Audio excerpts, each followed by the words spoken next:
Hello semua guru-guru besar sekolah tes PFCL. Saya tahu yang mungkin dalam minggu ini guru besar semua sangat sibuk. Jadi untuk sesi kita untuk minggu ini, so we thought that we will do it by a recording.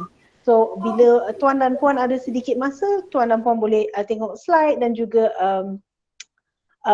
mendengar rakaman ini ya. So with me today we have Shaza, and I think some of you have met her. And we're just going to we're just going to present on the project Celik Baca, which is the cadangan initiative that we have at TES PFCL. So objektif kita hari ini untuk mendapat maklum balas daripada guru besar semua tentang projek ini dan melihat bagaimana kita boleh murnikan inisiatif ini ya. So okay, let's just begin. Daripada semua dapatan yang kita dan perbincangan yang kita ada dengan guru besar sekalian, kita dapati dan yang memang sewaktu PKP ni pelajar-pelajar pada pendapat semua guru besar, pelajar-pelajar yang miskin memang terjejas akibat tidak dapat menggunakan alat peranti dan seterusnya sewaktu PKP.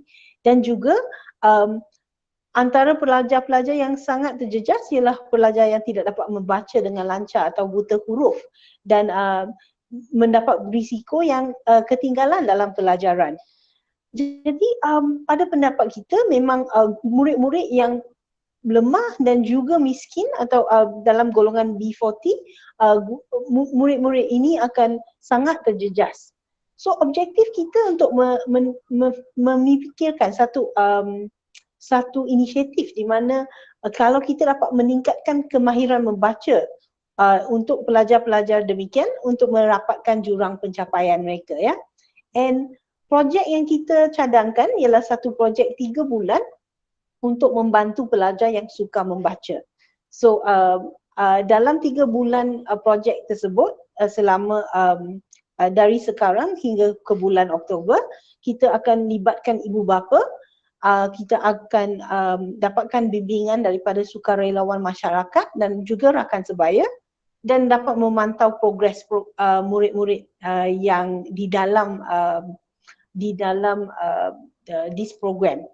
Dan pada selepas mendengar this presentation, kami akan share satu link di mana guru besar boleh memberi maklum balas tentang apa yang pada pendapat tuan dan puan ialah mungkin menjadi fokus for our initiative. Sebab daripada pengetahuan kita memang kalau kita fikirkan murid-murid yang tidak dapat membaca, banyak jenis, banyak tahap. Ada murid yang mungkin mereka tidak kenal huruf, kenal semua huruf yet, so they don't know all the letters yet.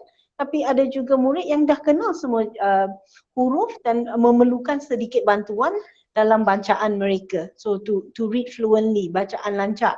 So therefore selepas ini dalam borang maklum balas untuk tuan-tuan dan puan-puan fikirkan jika kalau kita adakan satu fokus untuk inisiatif ini, adakah kita nak fokus kepada celik huruf atau bacaan lancar? Right? Okay. So, seperti semua aktiviti yang kita buat dalam program TES PFCL, kita akan gunakan the plan, do, check, act system, where kalau dalam 2 minggu yang pertama ni kita di plan di mana kita berhubung dengan warga sekolah dan cuba kenal pasti murid-murid yang boleh disertakan dalam program ini. Dan ada 2 jenis murid, aspiring readers, murid yang sukar membaca, dan juga student leaders, murid yang akan menjadi pembimbing rakan sebaya. I will explain more a little bit later. Dalam 8 minggu do dan check, fokus kita ialah untuk mengadakan sesi pelibatan ibu bapa dan juga sesi-sesi dengan sukarelawan mengajar dan juga pembimbing rakan sebaya. So untuk pelaksanaan akan mengambil masa 8 minggu. Selaras dengan pelaksanaan, kita juga akan mengumpul sedikit data, memantau kehadiran murid dan juga perkembangan jika ada apa-apa like progress of the students and also the engagement, pelibatan pelajar ya. Dan pada 2 minggu yang terakhir, kita akan fokus kepada getting back the data. We are going to look at activity penilaian, the assessment, and mengenal pasti langkah-langkah seterusnya. So dan juga untuk melaporkan balik kepada ibu bapa dan penjaga apa adalah the progress of the student. So that's the plan. Jadi seluruh program ini mengambil masa lebih kurang 3 bulan dan plan kita untuk menjalankan bulan Ogos, September dan Oktober, dan seterusnya jika pada pendapat sekolah ialah sesuatu yang boleh diteruskan, right? Okay. So ada 2 jenis pelajar yang terlibat dalam projek Celik Baca ni. Yang pertama ialah aspiring readers, ialah murid yang memerlukan bimbingan membaca. Dan untuk profil murid ini, kita memerlukan murid tersebut untuk hadir ke sekolah, hadir ke kelas bimbingan dan bersama sukarelawan dan juga rakan sebaya. Dan untuk melengkapkan apa-apa lembaran kerja atau apa-apa refleksi selepas setiap sesi, ya. Dan untuk murid-murid ini, profil mereka ialah murid yang memang mempunyai kesukaran membaca. And the fokus setiap sekolah mungkin sedikit berlainan dari like I shared just now, mungkin kita nak fokus atau ada sekolah yang nak fokus kepada murid yang tidak kenal semua huruf, atau ada sekolah yang memang tiada murid walaupun darjah 1 semua murid dah kenal semua huruf, dia fokus kepada bacaan lancar. Jadi murid-murid yang macam ketinggalan daripada mereka punya classmate dan kita nak cuba catch up untuk murid-murid tersebut, ya. And kehadiran jika kita nak fikirkan murid-murid mana perlu diutamakan, jika di sekolah ada banyak murid yang memang ada kesukaran membaca, kita mulakan dulu dengan 10 murid. We try to do a pilot test first dengan 10 murid, dan murid-murid yang diutamakan pada kali ini ialah murid-murid dari golongan B40 dan juga murid-murid yang kehadiran mereka sewaktu PDPC dalam talian atau PDPC jarak jauh, kehadiran mereka atau penglibatan mereka tidak tinggi, ya.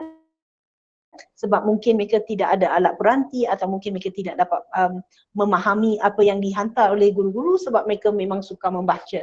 Dan jenis kumpulan pelajar yang seterusnya ialah pembimbing rakan sebaya, so the student leaders. Dan student leaders ni tanggungjawab mereka adalah untuk hadir ke sesi student latihan student leaders, sebab kita akan provide just a little bit of training how are they going to help their friends, dan juga untuk membimbing kumpulan aspiring leaders mereka. Most likely mereka akan ada satu buddy system, jadi setiap student leader tersebut akan mendapat seorang aspiring leaders, like a buddy. Jadi mereka akan membimbing murid-murid, kawan-kawan mereka lah, satu student leaders kepada satu aspiring leaders. Dan ciri-ciri yang penting ialah mereka murid-murid yang memang kehadiran mereka konsisten, tak kira sewaktu PKP atau sekarang, dan mereka memang mampu membaca dengan baik berbanding rakan-rakan mereka, dan mahu dan mampu menolong kawan-kawan mereka. Jadi tak semestinya murid-murid tersebut dari kelas yang sama atau tingkatan yang sama pun, asalkan nisbah mereka untuk aspiring leaders dan student leaders satu ke satu, right? So these are the 2 profiles of students that we have. So okay. Next, yes Syazah? Yang nisbah 1 ke 1 tu yang paling ideal lah. Kira kalau boleh dapatkan satu student leader dengan satu student leaders, satu aspiring leaders dengan satu student leader seorang. Yeah. Tapi kalau tak dapat tu kira, tapi ini yang paling ideal lah. Yeah. Kalau so tak mungkin kita akan boleh buat seorang student leader dengan mungkin 2 atau 3, paling maksimum pun 3 orang pelajar yang suka membaca lah. Yeah. Okay. Thank you so much Syazah. Okay. So tadi kami kongsikan yang ada 3 main aspects. Yang pertama ialah penglibatan ibu bapa, yang kedua ialah sesi bimbingan, dan ketiga ialah pemantauan progres. So let's look at pelibatan ibu bapa. Dan objektif kita untuk mewujudkan kesedaran, memperoleh sokongan ibu bapa dan juga menetapkan matlamat bersama, di mana harapan kita untuk membuat satu sesi perjumpaan bersemuka dengan kumpulan kecil di setiap sekolah dengan ibu bapa atau penjaga pelajar aspiring readers ini. Jadi katakan kita ada 10 orang aspiring readers, kita akan jumpa dengan ibu bapa mereka untuk mendapatkan sedikit sokongan untuk program ini supaya ibu bapa pun tahu dalam masa 3 bulan ini memang harapannya ialah prestasi bacaan anak mereka memang pecut lah, right? So jadi di minggu 1 dan 2 dengan pihak sekolah, kaunselor sekolah, teacher leaders, EE dan juga JPN, kita akan rancangkan untuk sesi tersebut, sesi bersemuka ni. Ya? Minggu 1 dan 11. Oh sorry, what did I say? Sorry. Ya, minggu minggu 1 dan 11. Sebab kita akan adakan 2 sesi, satu di permulaan dan satu di akhir. Right? Jadi untuk minggu 2 dan minggu 12 kita akan adakan sesi tersebut. Maksud saya dalam minggu 1 tu kita plan satu sesi dan kita akan organize sesi itu di minggu 2. Dan di minggu 11 kita organize satu sesi dan kita akan we will administer the session in minggu 12. Right? And untuk sesi pertama tu memang kita akan wujudkan fokus kepada kesedaran dan sokongan daripada guru, daripada ibu bapa penjaga, dan di bila sesi pada akhir program ini fokus dia kepada hasil dan langkah-langkah seterusnya. So sesi ini akan dihadiri bukan sahaja oleh ibu bapa murid-murid tersebut tapi juga pentadbir sekolah, teacher leaders, EE dan pegawai JPN. Right? So this is how we plan to engage the parents. Dan seterusnya kita plan untuk mendapat sukarelawan dan sokongan rakan sebaya untuk menolong murid-murid ini untuk meningkatkan tahap kemahiran celik huruf mereka, tahap pembacaan mereka, ya. And we start with dalam minggu 1 dan 2, what we do is we fikirkan baseline, garis dasar, di mana kita pilih kumpulan aspiring readers dan student leaders ni, dan kita juga tetapkan modul pengajaran dan dapatkan TOV mereka. So untuk yang ini saya pasti setiap sekolah pun ada cara mereka untuk mencari bagaimana prestasi bacaan murid-murid, dan dalam borang maklum balas nanti kita akan kumpulkan, sebab sekarang kita ada 6 sekolah, kita akan kumpulkan dan lihat jika setiap sekolah menggunakan like rubrik yang sama atau diagnostik yang sama. Kalau memang dah sama pun, katakan semua sekolah masih gunakan Linus, then we will continue with Linus. Kalau kita fikirkan ada sesuatu yang lain yang kita boleh gunakan, that is something that we will discuss dalam minggu 1 dan minggu 2. Dan sekarang belum minggu 1 yet, so we're just going to start, ya. And di mana kita akan menetapkan garis dasar, kita akan pilih murid-murid, dan untuk setiap murid tu kita akan mula fikirkan apa TOV mereka, apakah tahap bacaan mereka pada waktu ini. Dan seterusnya dalam minggu 3 hingga minggu 10, sebab this is a 3-month program, right? So in the middle, bimbingan oleh sukarelawan akan berlaku 1 kali seminggu, di mana sukarelawan tersebut akan datang ke sekolah dan memberi bimbingan membaca. Mungkin just reading together, something very simple, right? Yang juga harapannya ialah untuk meningkatkan motivasi pelajar tersebut untuk membaca, right? So murid-murid aspiring readers, mereka akan hadiri kelas ini, dan tentu teacher leaders pun akan bersama, ya, with the sukarelawan just to memantau, right? And terpulang kepada sekolah apakah hari dan masa yang sesuai, tidak pasti mengikut setiap sekolah pada pendapat guru besar. Adakah ini boleh dilakukan pada waktu sekolah, kalau boleh dapatkan the volunteers to come in, atau mungkin pada pendapat sekolah waktu yang sesuai ialah waktu pada hujung minggu atau pada petang. So again, dalam bolang maklum balas memang ada satu bahagian di mana guru besar boleh isikan, right? Selaras dengan bimbingan oleh sukarelawan, akan berlaku bimbingan dengan rakan sebaya, di mana setiap minggu, sekali seminggu, murid aspiring readers akan berkongsi dengan rakan sebaya mereka apa yang mereka belajar. di mana jika mereka ada sesuatu yang kurang faham atau susah untuk pronounce that word or eja that word, then rakan sebaya boleh tolong mereka. So it's also like a balance di mana mereka belajar sesuatu dengan bimbingan sukarelawan, which is an adult, tetapi mereka reinforce that idea dengan mereka punya rakan sebaya, right? Dan ini pun kadang-kadang this tidak semestinya untuk 1 jam, tapi mungkin kadang-kadang setengah jam, atau bila dalam minggu itu bila mereka boleh mencari sedikit masa untuk katakan untuk berkongsi lembaran kerja tersebut dan memastikan kita also give the accountability to the rakan sebaya to make sure that at least their friend is learning something, right? Ini pun akan berlaku sekali seminggu selama 8 minggu, minggu 3 hingga minggu 10. Dan kami pun faham di mana untuk rakan sebaya ini mungkin ialah benda yang baru yang mereka tidak pernah membuat apa-apa bimbingan untuk kawan mereka, dan harapan ialah untuk kita adakan satu sesi latihan di mana EE akan sediakan satu latihan dalam talian untuk teacher leaders, di mana teacher leaders boleh we will prepare some simple rubric, something for the students to the rakan sebaya to have. Katakan dalam rubrik tu macam satu borang refleksi untuk pembimbing rakan sebaya, untuk katakan like they say my friend was able to do the reading today. Kalau kawan mereka dapat buat, mereka reflect yang dapat tick dan seterusnya. So very simple, kita akan share dengan teacher leaders dan teacher leaders akan share dengan student leaders secara bersemuka. Right? Dan ini harapan kita untuk buat sebulan sekali. So maybe just 1 atau 2 kali dalam 3 bulan ini. So mungkin dalam minggu 3 dan juga dalam minggu 7 macam tu. Right?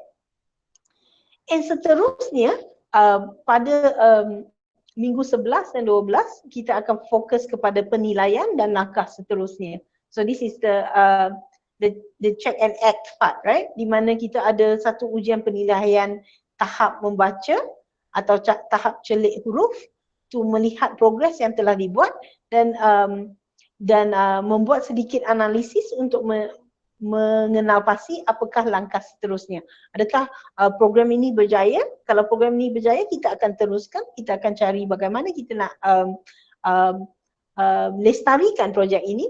Kalau mungkin program ini kita fikir perlu diperbaiki, kita akan perbaiki dan kita akan tengok apa yang boleh dibuat. So that's what's going to happen in terms of meningkatkan tahap kemahiran membaca untuk murid-murid. Jadi projek begini memang memerlukan sedikit gabungan usaha, kerjasama dari berbagai pihak, dan ini adalah cadangan kita bagaimana untuk semua pihak EE, JPN dan juga pihak sekolah boleh bekerjasama untuk menjayakan projek ini. So kalau kita mula dengan Evolution Enterprise, our responsibilities pertama untuk menghubungi dan mendapat kumpulan sukarelawan yang boleh menolong sekolah. So sukarelawan yang kami harap ialah antara pelajar-pelajar universiti, katakan UNIMED, dan juga pesara atau guru-guru yang sudah bersara, orang awam dan seterusnya. So what we are doing already untuk menghubungi kumpulan-kumpulan sukarelawan di Perlis untuk mendapatkan sebanyak mungkin sukarelawan yang kita boleh. Juga untuk menyelaras program secara keseluruhannya dan melatih kaunselor-kaunselor atau teacher leaders untuk mengendalikan session pelibatan ibu bapa, dan juga untuk mengendalikan sesi latihan untuk teacher leaders untuk memastikan yang student leaders dapat membimbing rakan sebaya mereka. Jika ada keperluan apa-apa bahan bantu mengajar atau modul-modul yang diperlukan untuk sekolah untuk program ini, EE akan sediakan. Dan dari segi pegawai JPN pula, sebagai sokongan bukan sahaja kepada kami di EE but also kepada kaunselor sekolah dan teacher leaders untuk sesi-sesi pelibatan ibu bapa, untuk menyediakan modul-modul kelas bimbingan yang akan digunakan selama 8 minggu yang kita akan adakan kelas tersebut. overall tu menyokong dan membimbing pelaksanaan dan juga untuk melihat di mana boleh mereka boleh tambah and where can they help. So the people on the ground with the school and with the teachers will be the JPN officers.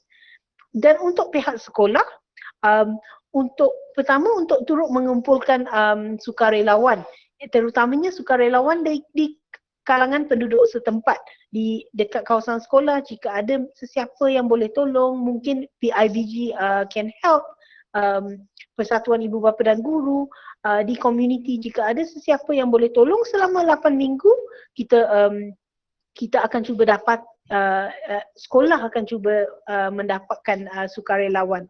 So harapan kita dengan gabungan tenaga dari EE dan juga pihak sekolah, kita akan cukup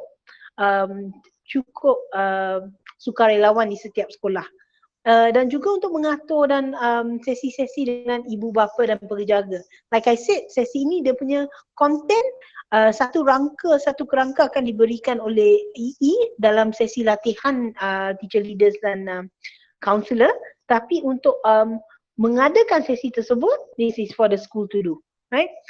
Sama seperti mengurus pelajar-pelajar, the guidelines will be given by EE, tetapi untuk melaksanakan program dari mengenal pasti aspiring leaders and student leaders, aspiring readers and student leaders di pihak sekolah, untuk memadankan pelajar berdua atau dalam body groups, dan also to memantau kehadiran pelajar-pelajar untuk kelas-kelas bimbingan, and to memantau whether or not everything is happening as planned. Dan dari pihak sekolah memang berkemungkinan memerlukan sedikit small jawatan kuasa, di mana di bawah guru besar mungkin kita tengok dari penolong kanan pentadbiran boleh be the overall overseer untuk mengurus dan menilai program ini, pelaksanaan program ini di peringkat sekolah.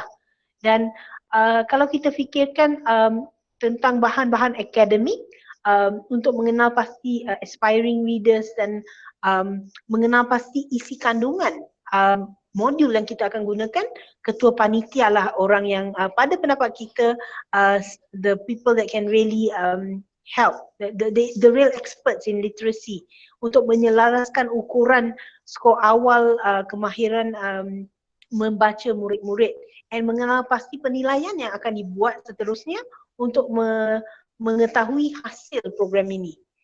Untuk teacher leaders, kami pun faham tidak semestinya teacher leaders ialah specific literacy teachers, tetapi kalau kita fikirkan the role of the teacher leader sebagai the penyelaras di peringkat sekolah untuk menyelaraskan aktiviti-aktiviti antara murid aspiring readers dan student leaders, untuk memastikan yang bimbingan dari sukarelawan dan juga dari rakan sebaya berjalan lancar. Dan kaunselor sekolah mungkin boleh menolong dalam sesi pelibatan ibu bapa, especially if the school counselor already is very familiar with, dah kenal dengan ibu bapa masyarakat setempat. So counselor sekolah can also be working towards the sesi pelibatan. Ini jawatan kuasa ini memang cadangan sahaja, so it's something that terpulang kepada sekolah. Jika sekolah berfikir yang ada already, memang dah ada satu jawatan kuasa yang sudah boleh digunakan, then we can just kind of go ahead with that. So this is just a cadangan. And so dalam program yang kita cadangkan ini memang pada waktu sekarang dalam sesi perancangan in the plan stage, di mana memang kita perlukan maklum balas daripada tuan-tuan dan puan-puan untuk murnikan plan tersebut, ya. So after watching this video, I hope you spend a little bit of time to lengkapkan borang maklum balas, dan seterusnya one of us, seorang pegawai test PRCL akan menghubungi tuan ataupun untuk membincangkan seterusnya maklum balas yang diberikan, bagaimana kita boleh memperbaiki sesi ini, ya, atau program ini. Dan dari pihak EE dan JPN kita akan mula untuk berfikir bagaimana sesi latihan untuk pelibatan ibu bapa dan mula untuk mengenal pasti isi kandungan kelas-kelas bimbingan tersebut bersama ketua panitia. Dan harapan kita dah before 31 Julai kita dapat kumpulkan cukup sukarelawan, bukan saja dari from EE but also dari pihak sekolah. Ya, so untuk kalau kita nak mula laksanakan di bulan Ogos, kita by the end of July kita perlu dapatkan semua murid-murid yang terlibat dari segi the aspiring leaders and also the student leaders, juga sukarelawan.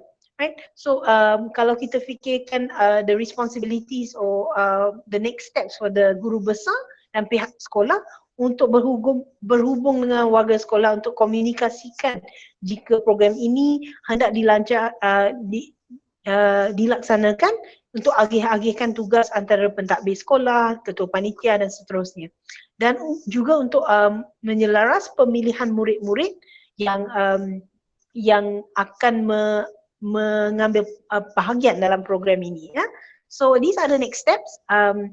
Dan seterusnya, just to share with you some other information that we have done over the last few days, last couple of weeks. Sukarelawan yang kami sedang kumpul sekarang di seluruh Perlis, so far kami ada lebih kurang 6 orang sudah sign up. Dan if ladies and gentlemen, tuan-tuan dan puan-puan ada sedikit masa, maybe I will send you these checks untuk gambar ini untuk dikongsikan mungkin dengan kawan-kawan atau saudara mara, mana tahu walaupun mereka tidak tinggal dekat sekolah tuan, mungkin mereka tinggal dekat sekolah yang lain yang mereka boleh they can volunteer in another school. So untuk mencari sukarelawan ni memang kita semua perlu menggambling tenaga lah. So we are all going to work together for that. Right?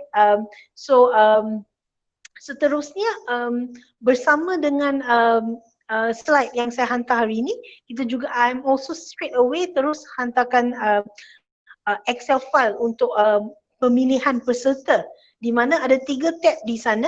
Satu ialah aspiring leaders, murid-murid yang akan memerlukan bimbingan membaca. Kedua ialah student leaders dan ketiga dalam Excel file yang sama mempunyai 3